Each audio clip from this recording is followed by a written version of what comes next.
Hello and welcome you all to our YouTube channel. तो आज हम देखने वाले हैं radius of curvature.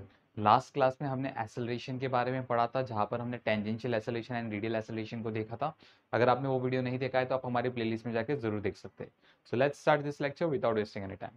So radius of curvature समझने के लिए हम यहाँ पर एक एग्जाम्पल लेते हैं। For example that this is a curve road, ये कोई curve road है like this, okay, and the vehicle is moving on this curve road. This is the vehicle which is moving on this curve road with a velocity v. So जब ये vehicle इस curve road पे move कर रहा है तब हमें find out करना है कि हम इसके ऊपर सर्कुलर मोशन के जो पैरामीटर्स है वो अगर हमें कैलकुलेट करने कहा गया तो क्या हम कैलकुलेट कर सकते हैं? Yes, we can definitely calculate. Like for example ये जो बॉडी है, ये जो व्हीकल है, अगर ये मूव कर रही है विद सर्टेन वेलोसिटी और पूछा गया कि बताओ इस बॉडी के ऊपर रेडियल एक्सेलरेशन और टेंजेंशियल एक्सेलरेशन कितना है, तो क्या हम वो बता सकते हैं? Yes, we can know that. Okay, कैसे हम बताएंगे? हम ऐसा अज्यूम करते हैं कि ये जो कर्व पार्ट है, ये कर्व पार्ट है, it is made up of infinite number of circles. ये जो कर्व पार्ट है किससे बना है? इनफाइनाइट नंबर ऑफ सर्कल से बना है। कैसे? सी ये पॉइंट पे हम क्या करेंगे, जब व्हीकल हमारा इस पॉइंट पे है, so what we will do, we will draw a circle and we are assuming that this point is lying on the circumference of circle like this. हम लोग एक ऐसा सर्कल ड्रॉ करेंगे like this, and this point, and this is the center of the circle and this is the radius r1. Correct? Okay, जब vehicle हमारा इस point पे होगा, for example when the vehicle is at this point and the velocity of the vehicle is still v, correct, मतलब velocity वो constant रख रहा है, कांस्टेंट वेलोसिटी से मूव करना चाहता है। So in this case now if you will see, we will draw a circle. Okay, ये जो पॉइंट होगा वेलोसिटी उस सर्कल का टेंजेंट होगा लाइक दिस, लाइक दिस। तो ये हमारा क्या हो गया? This is the new circle of radius r2। ऐसे हर पॉइंट पे जहां पर भी मुझे वेलोसिटी पूछा गया है या फिर टेंजेंशियल एक्सेलरेशन और रेडियल एक्सेलरेशन पूछा गया है, तो हर पॉइंट पे हम सर्कल बना सकते हैं। जैसे कि अगर मैं बात करूं, चलो एक और एग्जांपल लेते हैं। यहाँ पर वेलोसिटी v है। So what I will do, I will draw a circle from here like this. Here हम ऐसे कुछ सर्कल ड्रॉ करेंगे लाइक दिस, जिसका रेडियस होगा, this is the centre and this is the radius r3 like this. Correct? तो ये जो कर्व पार्ट होता है, we can imagine that this curve part is made up of infinite number of circles. ये infinite number of circle से बना गया है। कहीं पे भी अगर आपको यहाँ पर फाइंड आउट करना है तो ये पॉइंट को टेंजेंट लेके एक सर्कल ड्रॉ कर लो उस पॉइंट से लाइक दिस। ठीक है, तो इसी सर्कल पे हम ऐसा अज्यूम करेंगे। फॉर एग्जांपल अगर इस पॉइंट पे पूछा गया what is the tangential acceleration and radial acceleration, we know that the formula for the tangential acceleration is equals to rate of change of velocity. अगर वेलोसिटी उसकी चेंज हो रही है तो आपका टेंजेंशियल एक्सेलरेशन ये वाला एग्जिस्ट करेगा।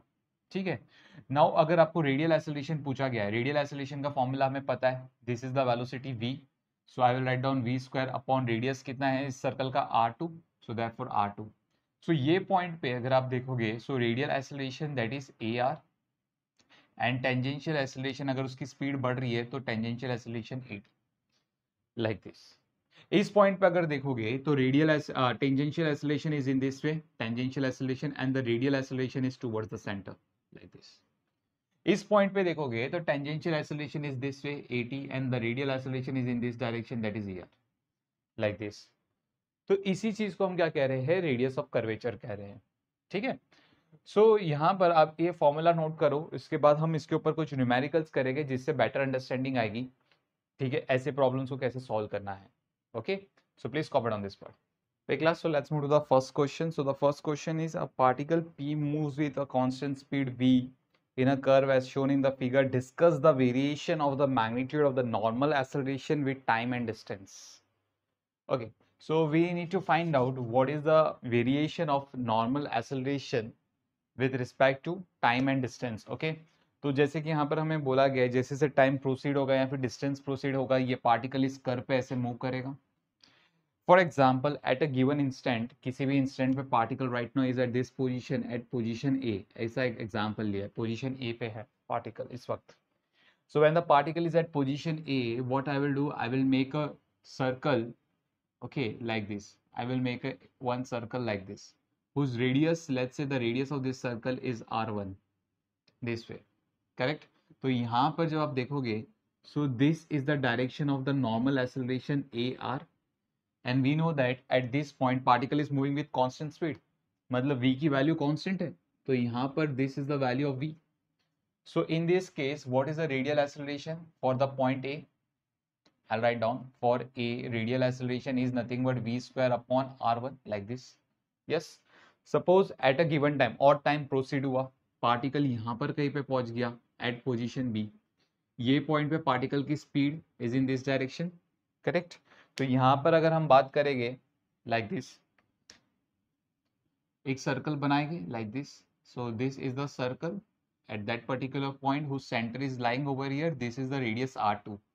So at this particular point we need to find out what is the radial acceleration. So let's say ar is the radial acceleration, ar2, let's say ar2 is the radial acceleration. So in that case, for point b ar2 is equals to, speed remains same, so v square upon r2 like this. We know that this is a general formula for the radial acceleration, v square upon r. Suppose after certain time particle reaches at this point, after certain time let's say particle reaches at this point, at point C. यहाँ पर speed कितनी होगी particle की v, like this. So when we will see, we will draw again one circle like this.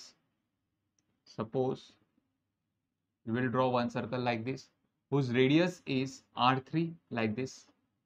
This is the radius r3 and the acceleration, radial acceleration ar3 is acting towards the center. So in that scenario, for position C of the particle, radial acceleration ar3 is equals to v square upon r3. So can you see in all the cases numerator is constant, speed is constant, right? So can I say that radial acceleration is inversely proportional to r? मतलब जहां पर radius ज्यादा होगा वहां पर radial acceleration कम होगा. Yes, as you can see यहाँ पर. ओके, इस पॉइंट पे रेडियस ज्यादा है तो रेडियल एक्सेलरेशन कम होगा, इस पॉइंट पे रेडियस कम है तो रेडियल एक्सेलरेशन ज्यादा होगा. That's the scenario. Clear? So this is the solution of the question. We need to find out what is the relation between radial acceleration with the radius of curvature. Clear? So please copy down this part, then we'll do the next question. So let's move to the next question. So the next question is, a particle is projected with velocity u at an angle theta with the horizontal. Sub question 1, find the tangential and the radial acceleration of the particle at t is equals to 0 and at the point of its trajectory, at the highest point of its trajectory. मतलब यहाँ पर और यहाँ पर find out करने बोला है. Sub question 2, find the radius of curvature. In इसमें भी there are the two sub questions. First at 0, at O, sorry, not at 0, and second at the highest point P.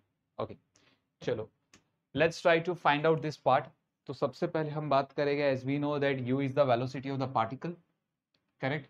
U को we will resolve into two components. One will be horizontal component like this one, and another will be vertical component. As we know that horizontal component will become u cos theta and the vertical component will become u sin theta like this. मुझे tangential और radial acceleration अगर पता करना है तो हमें O को एक पॉइंट मानना पड़ेगा जो सर्कमफ्रेंस ऑफ सर्कल पे लाई करता है. Okay, and we will draw one circle like this. The radius of this circle, let's say the radius of this circle is r1. Radius of this circle is r1. This is the center of the circle, that is O, or not O, let's say O dash. ठीक है? So this is the radial acceleration. Let's say the radial acceleration is AR. Correct? AR1 ले लेते हैं to avoid the confusion. AR1 है ना? And जो tangential acceleration होगा, see tangential acceleration depends. It's along the tangent like this way और is in this way. दोनों तरफ से हो सकता है, वो हम लोग देखेंगे. ठीक है? Now चलो ये चीज तो समझ में आती है. Can I say that यहाँ पर acceleration due to gravity is acting in the downward direction like this.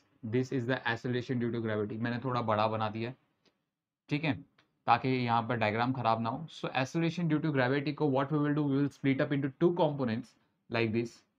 One will be this along the tangent and another along the radius like this. Correct, class? Okay. Now we know that if this angle is theta, I will draw this line, horizontal line, extend करेंगे x axis को पीछे की तरफ. तो अगर ये theta है तो हमें पता है ये थीटा हो जाएगा. Correct? If this is theta, we know that this is 90 minus theta, then this will be theta. Correct?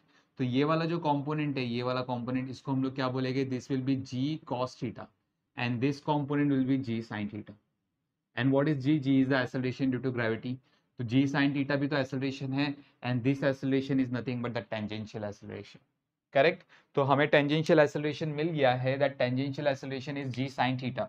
So I write down that tangential, I am talking about for point O, सो tangential acceleration कितना है हमारे पास, g sin theta. And radial acceleration कितना है हमारे पास, the radial acceleration AR1 and this is AT1, AR1 is g cos theta, so I'll write down radial acceleration is g cos theta। तो हमें O पॉइंट के लिए मिल गया what is tangential acceleration and what is radial acceleration। See class इस तरीके से solve करना होता है। Now let's talk about for point P। अब P की बात करते हैं। पॉइंट P पे, as we know that point P पे प्रोजेक्टाइल मोशन हो रहा है, यहाँ पर पार्टिकल प्रोजेक्टाइल मोशन बना रहा है, तो point P is the highest point of this trajectory. तो हाईएस्ट पॉइंट ऑफ ट्रेजेक्टरी पे हमें पता है वर्टिकल वेलोसिटी क्या हो जाता है, जीरो हो जाता है। वर्टिकल वेलोसिटी क्या हो जाता है, जीरो हो जाता है। जो वर्टिकल कंपोनेंट है वो जीरो हो जाएगा, तो मतलब सिर्फ हॉरिजॉन्टल कंपोनेंट एग्जिस्ट करेगा। तो यहाँ पर हॉरिजॉन्टल कंपोनेंट कितना है class, u cos theta, correct. तो पॉइंट P को हम ऐसा मानेंगे कि एक इमेजिनरी सर्कल हम हमारे दिमाग में बनाएंगे, और हम ऐसा मान के चलेंगे कि पॉइंट P उस इमेजिनरी सर्कल के सर्कमफ्रेंस पे लाई करता है। Okay, so means like this, when we draw a circle like this, ऐसे, ठीक है। इस सर्कल का centre, for example this is the centre of the circle, let's say this centre will be C। इस circle के centre को हमने क्या ले लिया, C ले लिया। So now this will be the radius of curvature, I will say the radius of curvature is R2, है ना। And the tangential acceleration and the radial acceleration, let's say यहाँ पर, so the tangential acceleration is this one, this is your radial acceleration, not tangential. AR2 is the radial acceleration and this is your tangential acceleration, that is AT, correct। AT2 ले लेते हैं, AT2, okay, like this। So acceleration due to gravity जो होगा point P पे, we know that acceleration due to gravity is acting in the downward direction, that is G। So मतलब ये जो G है ये पूरा का पूरा किस में कंट्रीब्यूट कर रहा है, रेडियल एक्सेलरेशन में कंट्रीब्यूट कर रहा है। So therefore I will write down radial acceleration for P is equals to G and the tangential acceleration at point P is 0। G का कोई भी कंपोनेंट टेंजेंट पे नहीं लगेगा, तो इसके लिए टेंजेंशियल एक्सेलरेशन उस पर्टिकुलर पॉइंट पे कितना हो गया, 0। और ये चीज हमें समझ में भी आती है। टेंजेंशियल एक्सेलरेशन क्लास क्या होता है, rate of change of speed. यहाँ पर आप देखोगे टेंजेंशियल एक्सेलरेशन की जो direction, it is in the direction of u cos theta, और हमें पता है हॉरिजॉन्टल कंपोनेंट प्रोजेक्टाइल मोशन की कभी भी चेंज नहीं होती। तो स्पीड अगर चेंज नहीं हो रही है इस पर्टिकुलर पॉइंट पे, पॉइंट P पे, तो इसका मतलब क्या हुआ, इसका मतलब ये हुआ कि टेंजेंशियल एक्सेलरेशन 0 रहा होगा, ऑब्वियसली। चलो ये चीज समझ में आती है। ये पार्ट हो गया हमारा। Now we will move to the second sub question. Second sub question में हमें बोला गया रेडियस ऑफ कर्वेचर पता करो at both point, at point O as well as at point P। दोनों पॉइंट पे हम रेडियस ऑफ कर्वेचर पता लगाने वाले। सो रेडियस ऑफ कर्वेचर का फॉर्मूला के लिए हम रेडियल एक्सेलरेशन लेंगे। रेडियल एक्सेलरेशन सबसे पहले मैं O पॉइंट की बात कर रहा हूँ। सो रेडियल एक्सेलरेशन का फॉर्मूला क्या होता है, v स्क्वायर अपॉन R1। इस सर्कल का radius is R1। What is the velocity, what is the velocity, यहाँ पर आप देखोगे तो वेलोसिटी कितना है, u था वेलोसिटी। सो v की जगह हम लोग क्या पुट करेंगे, u पुट करेंगे, correct. So u square upon R1 and what is the radial acceleration at that particular point, it is g cos theta. So I write down g cos theta. So R1 का value कितना हो गया, it is u square upon g cos theta, that is the radius of curvature at point O। Next we will see radius of curvature at P। P पे देखेंगे what is the radius of curvature at the highest point P। इसका radius of curvature मैंने R2 लिया, we will use again the same formula, that is AR2 is equals to, speed कितना है यहाँ पर, u cos theta का speed है, remember class, यहाँ पर स्पीड कितना है, u cos theta. So I will write down u cos theta का square, we know that velocity square upon radius, that is R2, correct. तो इसको सॉल्व करेंगे तो R2 comes out to be u square cos square theta upon AR2. What is the value of AR2? The value of AR2 is G. So I will write down is equals to u square cos square theta upon G. So that is the formula for the radius of curvature. So R2 का value कितना आ रहा है हमें, u square cos square theta upon G. So that is the value of radius of curvature at point P, for point P. Correct? So please copy down this part, then we'll do the next question. So let's move to the next question. So next question is very much interesting. And this will be the last question for the day. Okay, so the question is, a particle is projected with velocity u at an angle theta with the horizontal. Find the radius of curvature where its line of motion makes an angle theta by 2 with the horizontal. Okay, means what, यहाँ पर इन्होंने बोला गया है कि एक projectile है, जो प्रोजेक्टाइल यहाँ पर एंगल थीटा बना रहा है विद द हॉरिजॉन्टल, ठीक है। ये प्रोजेक्टाइल एक ऐसे पॉइंट पे पहुंच गया है जहां पर इसका line of motion, means for example this is a projectile at this point, the projectile is moving with a speed v। इस पॉइंट पे प्रोजेक्टाइल हॉरिजॉन्टल लाइन के साथ कितना एंगल बना रहा है, like this is a horizontal line, इसके साथ एंगल बना रहा है θ/2 का, लाइक दिस, करेक्ट। तो मुझे पता करना है इस पॉइंट पे what will be the radius of curvature for this particular point. So let's say this point is p, this point is o। तो रेडियस ऑफ कर्वेचर पता लगाने के लिए आपको पता है सबसे पहले एक सर्कल बनाना पड़ेगा आपको। लेट्स से यहाँ पर हम एक सर्कल बनाएंगे, वो सर्कल का जो सरकमफ्रेंस है वो p पॉइंट से पास करेगा, like this, suppose this is a circle like this, correct. इस सर्कल का जो सेंटर होगा, लेट्स से यहाँ थोड़ा सा अंदर बना देते हैं, so this is the centre of the circle. So ये जो पॉइंट है ये हमारा हो गया रेडियस, लेट्स से ये r, आपको यही r पता करना है, करेक्ट। तो यहाँ पर हमें पता है कि इस सर्कल के ऊपर there is a radial acceleration that is ar। Radial acceleration कितना होगा, ar होगा। तो यहाँ पर अगर मैं बात करूँ c प्लस v जो है, v component को what we will do, we will resolve into two components, one will be horizontal component and another will be vertical component। तो horizontal component हमें पता है क्या हो जाएगा, v cos θ/2, और vertical component क्या हो जाएगा, v sin θ/2। उसी तरीके से u को भी रिजोल्व करेंगे into two components, one will be u cos θ and another will be u sin θ। As we know that horizontal component of the projectile motion never changes, ठीक है। हॉरिजॉन्टल कंपोनेंट जो velocity का है in the projectile motion never changes, it will remain constant. So therefore I will write down that u cos theta की जो value है is equals to v cos θ/2, correct. तो इससे हमें क्या आ जाएगा, v is equals to u cos θ upon cos θ/2। ये वेलोसिटी आ गया एट दिस पर्टिकुलर पॉइंट, क्योंकि उस पर्टिकुलर पॉइंट पे हमें वेलोसिटी की जरूरत पड़ेगी। क्यों पड़ेगी, क्योंकि रेडियल एक्सेलरेशन का फॉर्मूला क्या है, it is v square upon r। See v की मेरे को जरूरत पड़ने वाली है, इसके लिए मैंने v पहले ही निकाल के रख दिया है। सो यहाँ पर सबसे पहले अभी हम लोग फाइंड आउट करेंगे व्हाट इज द एक्सेलरेशन, है ना। रेडियल एक्सेलरेशन पता होना बहुत जरूरी है। So this is the acceleration due to gravity g। इस g को रिजोल्व करेंगे into two components, one will be horizontal component, means one along the tangent, one along the tangent and another along the radius, like this, one along the tangent and another along the radius. Now class here, if this angle is θ/2, then due to the vertically opposite angle, this angle is θ/2. This angle is θ/2. We know that this horizontal line makes an angle of 90 degree with this vertical line. So ये 90 degree है, तो ये अगर θ/2 है तो ये 90 minus θ/2 है। We know that tangent and radius दोनों आपस में 90 डिग्री बनाता है, तो if this is 90 minus θ/2, then this will be θ/2। तो ये वाला कंपोनेंट हमारा, ये वाला जो पार्ट है, ये वाली एंगल θ/2 है, तो ये रेडियल एक्सेलरेशन, सॉरी g का ये वाला कंपोनेंट क्या हो जाएगा, this component will become g cos θ/2। I am talking about this component of g को हमने टू कंपोनेंट्स में रिजोल्व किया, one along the radius and another along the tangent. तो जो रेडियल कंपोनेंट है g का, जो रेडियस पे एक्ट कर रहा है, वो कितना है, g cos θ/2, and this is responsible to give the radial acceleration. इसी कंपोनेंट की वजह से इसको रेडियल एक्सेलरेशन मिल रहा है। सो ar का वैल्यू हमारे पास आ गया, ar का वैल्यू कितना है, g cos θ/2। So g cos θ/2, correct। So now left hand sides are equal, means right hand sides are also equal. So g cos θ/2 is equals to, velocity की value कितनी है, it is u square cos square theta upon cos square θ/2। Square क्यों किया, क्योंकि v का square करना था हमें, ठीक है। तो मैंने डायरेक्टली v का जो वैल्यू था उसका स्क्वायर कर दिया ऑलरेडी। रेडियस कितना है, r है। सो therefore I will write down that r is equals to u square cos square theta upon cos square θ/2, and this g cos θ/2 comes in the denominator, so g into cos θ/2, so cos θ/2 into cos square θ/2 comes out to be cos cube θ/2। so that is the value for the radius of curvature at that particular point। इस तरीके से आपको निकालना है। so I hope आपको ये question समझ में आ गया होगा। if you like this lecture then please share with your friend and subscribe our channel। thank you so much।